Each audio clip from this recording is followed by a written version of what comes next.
Dans cette vidéo, je vais corriger l'exercice numéro 2, série déplacement-antidéplacement. On considère donc un carré ABCD de sens direct et de centre I. On désigne par J et K les milieux respectifs de AD et CD, soit E le point de plan tel que le triangle DBE est équilatéral de sens direct. Première question. On pose psi égale TBC rend SAC. TBC, c'est la translation de vecteur BC. SAC, c'est la symétrie orthogonale d'axe AC. Déterminer psi de A et psi de D, puis caractériser psi. Psi de A égale psi égale TBC rend SAC de A. Mais SAC de A égale à A, car A appartient à l'axe de la symétrie orthogonale SAC. Donc, psi de A égale TBC de A. Déterminons maintenant TBC de A. Pour cela, je vais revenir donc au carré ABCD. Donc, puisque ABCD est un carré, donc le vecteur BC égale le vecteur AD. Donc, TBC de A égale AD. Par la suite, psi de A est égal à D. Psi de D. Les droites AC et BD sont les diagonales d'un carré. Donc, obligatoirement, la droite AC est la médiatrice du segment BD. Et donc, SAC de D égale à B. Donc, psi de D égale TBC rend SAC de D. On a dit que SAC de D égale à B. Donc, psi de D égale TBC de B. Mais TBC de B est égal à C, puisque TBC, la translation de vecteur BC. Passons à la nature et les éléments caractéristiques de psi. Psi est la composée d'une translation et d'une symétrie orthogonale. Donc, psi est la composée d'un déplacement et d'un antidéplacement. Donc, psi est un antidéplacement. Donc, psi est soit une symétrie orthogonale, soit une symétrie glissante. Donc, on a psi rond psi de A égale à psi de D, qui est égal à C, mais C distinct de A. Mais puisque psi rond psi de A distinct de A, psi rond psi n'est pas l'identité. Donc, psi rond psi n'est pas l'identité, donc psi n'est pas une symétrie orthogonale, étant donné que la composée de deux symétries orthogonales identiques nous donne l'identité. Donc, psi n'est pas une symétrie orthogonale, donc psi est une symétrie glissante. Donc, la forme réduite de psi peut s'écrire sous la forme de TU rond S delta égale S delta rond TU avec U vecteur directeur de delta. C'est la forme réduite de psi. Pour déterminer donc le vecteur, on utilise la formule psi rond psi égale T 2U. Psi rond psi de A égale à C, donc T 2U de A égale à C, donc 2U égale à AC, donc U égale N demi AC. Mais I, c'est le milieu de AC, donc U égale 1 demi AC égale AI. Pour déterminer maintenant l'axe, je vais utiliser aussi donc la définition. Psi de M égale M', M quelconque, donc milieu de M' appartient à l'axe. Ici, on a psi de A égale à D, donc milieu de AD appartient à delta, donc J appartient à delta, puisque J milieu de AD. Psi de D égale à C, donc milieu de CD appartient à delta, donc K appartient à delta. Donc delta est égal à JK. La forme réduite de psi donc est SJK rend T et A égale T et A rend SJK. Deuxième question. Montrer qu'il existe un unique déplacement R tel que R de B égale à A, R de A égale à D. Caractériser R. Donc, on a ABCD carré. Donc, AD et AB sont égales. Et AD différent de 0 puisque c'est le côté du carré ABCD. Donc, il existe un unique déplacement R tel que R de B égale à A, R de A égale à D. Pour déterminer la nature exacte, il faut déterminer l'angle donc BAAD. L'angle BAAD congrue à pi plus ABAD, modulo 2pi. Mais ABAD, c'est pi sur 2 modulo 2pi. Donc, BABD congrue à pi plus pi sur 2 modulo 2pi. Donc, BABD congrue à 3 pi sur 2 modulo 2pi, ou encore donc moins pi sur 2 modulo 2pi. Donc, l'angle BABD est différent de 2 capi, donc R est une rotation d'angle moins pi sur 2. Pour déterminer maintenant son centre, on a I centre du carré ABCD, donc I équidistant de les 4 sommets du carré. Ici, donc, on aura besoin tout simplement de A et B, donc IA égale IB, donc I appartient à la matrice de AB, puisque l'image de A, c'est B. L'image de A, c'est D, donc je vais donc m'intéresser donc aux distances IA et ID. IA égale ID, donc I appartient à la matrice de segment AD, donc I est le centre de R, puisque I, c'est l'intersection de deux médiatrices. Par la suite, R, donc, est la rotation de centre I et d'angle moins pi sur 2. Troisième question. Soit l'application G égale la rotation de centre B d'angle pi sur 6 rend la rotation de centre E d'angle pi sur 3, caractérisée G. G est la composée de deux rotations d'angle respectifs pi sur 6 et pi sur 3. Donc G est la rotation d'angle pi sur 2. Pi sur 6 plus pi sur 3, c'est pi sur 2. Donc pour déterminer donc maintenant son centre, le triangle DBE est équilatéral de sens direct. Donc je peux déterminer donc l'image de D, donc puisque ED égale EB et EB pi sur 3. Donc, l'image par la rotation de centre E d'angle pi sur 3 de D est B. Donc, revenons à G de D. G de D égale donc R B pi sur 6 rend R E pi sur 3 de D, qui est égal à R de B. R B pi sur 6 de B est égal à B, car B centre de cette rotation. On a aussi CDB, triangle rectangle isocèle, en C et de sens direct. Donc, CD égale CB. Donc, CD, CB, pi sur 2 modulo 2 pi. Donc, la rotation de centre C d'angle pi sur 2 transforme D en B. Et nous, on a donc G de D égale à B et l'angle c'est pi sur 2. D'où G est la rotation de centre C et d'angle pi sur 2. Quatrième question. F égale RI pi sur 2, la rotation de centre I d'angle pi sur 2. On pose T égale G rend F moins 1. Déterminer T de A puis caractériser T. F est la rotation de centre I d'angle pi sur 2, donc F égale à R moins 1, puisque R c'est la rotation de centre I d'angle moins pi sur 2. Donc F, T égale G rend F moins 1, donc R égale C plutôt égale R, C pi sur 2 rend RI moins pi sur 2. G, c'est la rotation de C, de centre C d'angle pi sur 2. R, la rotation de centre I d'angle moins pi sur 2. T est un déplacement d'angle pi sur 2 plus moins pi sur 2, la somme des angles, qui est égale donc, qui est congrue à 0 modulo 2 pi. Alors T est une translation ou l'identité, puisque l'angle est 2 capi. T de A égale G rend R de A, donc qui est égal à G de D, donc, mais G de D est égal à B, donc T égale TAB, donc T est la translation de vecteur AB. Cinquième question. M1 donc égale F de M, M2 égale G de M, où M est un point quelconque du plan. Petit a, la nature du quadrilatère AB M2 M1.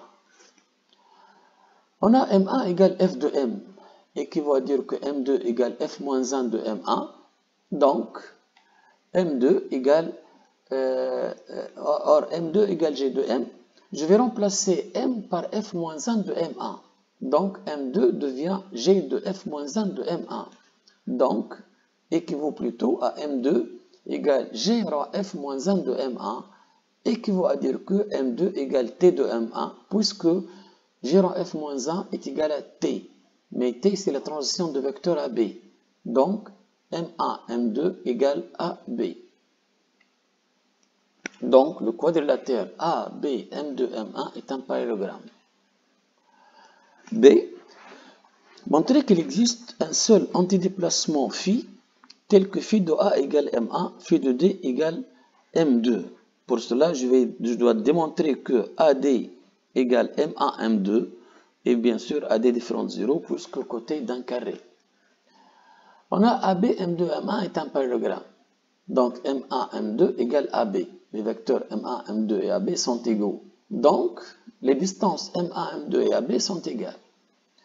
Mais ABCD est un carré, donc AB égale AD. Donc finalement, M1, M2 égale AD. Donc, j'ai l'égalité M1, M2 égale AD, et AD différent de 0. Donc, il existe un unique déplacement phi, tel que phi de A égale M1, phi de D égale M2.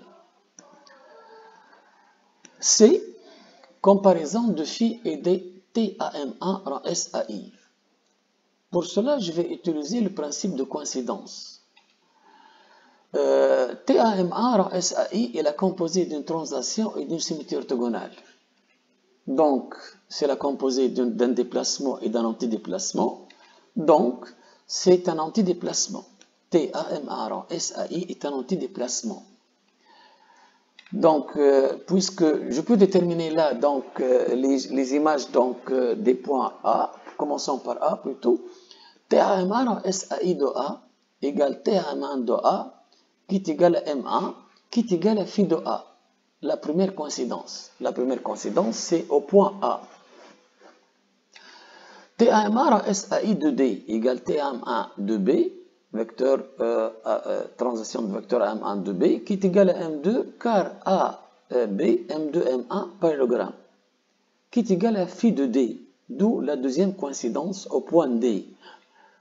T à M1 rend S à I et phi, deux antidéplacements qui coïncident en deux points distincts, alors phi égale T à M1 rend S à I.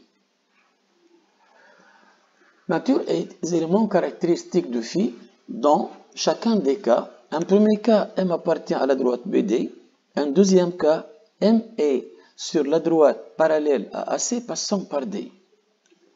Commençons par le premier cas, M appartient à BD. On sait que f de m égale m1. Donc IM1 congrue à pi sur 2 modulo 2pi. Donc les droites IM et IM1 sont perpendiculaires. Or M appartient à BD, I appartient à BD, donc BD perpendiculaire à AC, donc IM est perpendiculaire à AC, puisque IM et BD sont confondus. IM donc perpendiculaire à AC, donc IM1 est parallèle à AC. Deux droites perpendiculaires à une même droite sont parallèles. Les droites donc IM1 et AC sont parallèles, mais connaissant I appartient à AC, donc M1 appartient à AC, et finalement donc les deux droites sont confondues, et les points I, A, M1 et C sont sur la même droite AC. Donc AM1 est un vecteur directeur de AI. Dans ce cas, on est en présence de la composée d'une translation et d'une symétrie orthogonale, où le vecteur de la translation est directeur de l'axe de la symétrie orthogonale. Et ça, c'est la définition d'une symétrie glissante. Donc, phi est une symétrie glissante de vecteur AM1 d'axe la droite AI. Le deuxième cas, M est sur la droite parallèle à AC passant par D. Dans ce cas, M1 qui est l'image de M par F et appartient à la droite parallèle à l'image de AC par F, passant par l'image de D par F, qui est A. Or, I appartient à AC, F de I appartient à F de AC, donc, mais F de I égale à I, donc I appartient à F de AC. L'angle de la rotation F est pi sur 2, donc F de AC est perpendiculaire à AC. Donc F de AC est perpendiculaire à AC et passant par I, donc F de AC c'est perpendiculaire à AC, donc F de AC obligatoirement BD, puisque BD vérifie les deux conditions, BD perpendiculaire à AC et BD passe par I. Donc F de AC égale BD. Finalement, M1 appartient à la parallèle à BD passant par A, puisque F2 égale à A. Et par la suite, AM1 perpendiculaire à AI. Ici, on est en présence de la composée d'une translation et d'une symétrie orthogonale, où le vecteur de la translation est normal à l'axe de la symétrie orthogonale. Et dans ce cas, on va obtenir donc une symétrie orthogonale.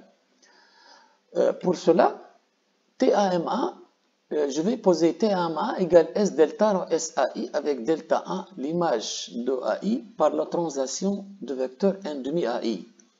Je vous rappelle ici que lorsqu'on est en présence de la composée d'une translation et d'une symétrie orthogonale, tel que le vecteur de la translation est normal à l'axe de la symétrie orthogonale, on décompose la translation en deux droites parallèles, telles que l'une des droites doit être l'axe de la symétrie orthogonale. Donc ici, la décomposition de la translation TAMA est S delta 1 rend SAI, puisque AI, c'est l'axe de la symétrie orthogonale. Donc, delta 1 est l'image de S de AI par la translation de vecteur N' AI. TAMA rend SAI, je remplace TAMA donc par sa valeur. TAMA, on a dit que c'est S delta rond SAI, donc TAMA rond SAI égale S delta 1 rond SAI rond SAI, qui est égal à S delta 1, car SAI rond SAI égale l'identité. Donc, phi est la symétrie orthogonale d'axe delta 1, tel que delta 1 est la parallèle à la droite AI passant par le milieu de AM1.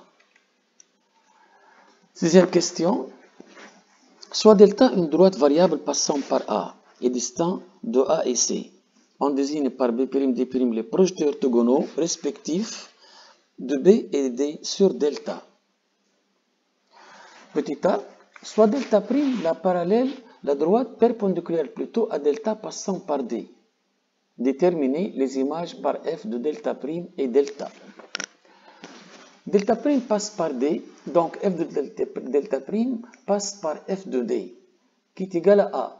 Mais on sait que F de delta' perpendiculaire à delta', la droite qui vérifie ces deux conditions, donc delta, puisque delta passe par A est perpendiculaire à delta'.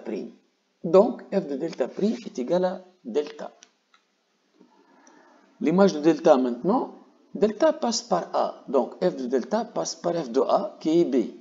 Donc, et puisque F de delta perpendiculaire à delta, la droite qui vérifie les deux conditions perpendiculaires à F de delta et passe par B, c'est la droite BB'.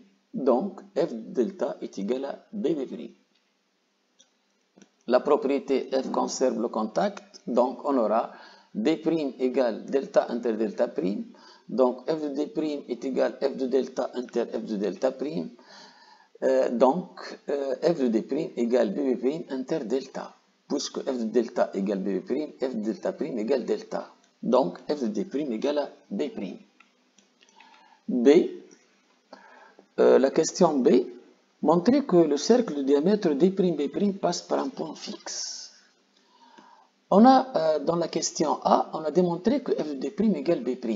Donc, IB' égale ID' et ID', l'angle ID', IB' congrue à π sur 2 modulo 2π. Donc, le triangle ID', B' est rectangle en I. Donc, le cercle de diamètre B', D' passe par le point fixe I.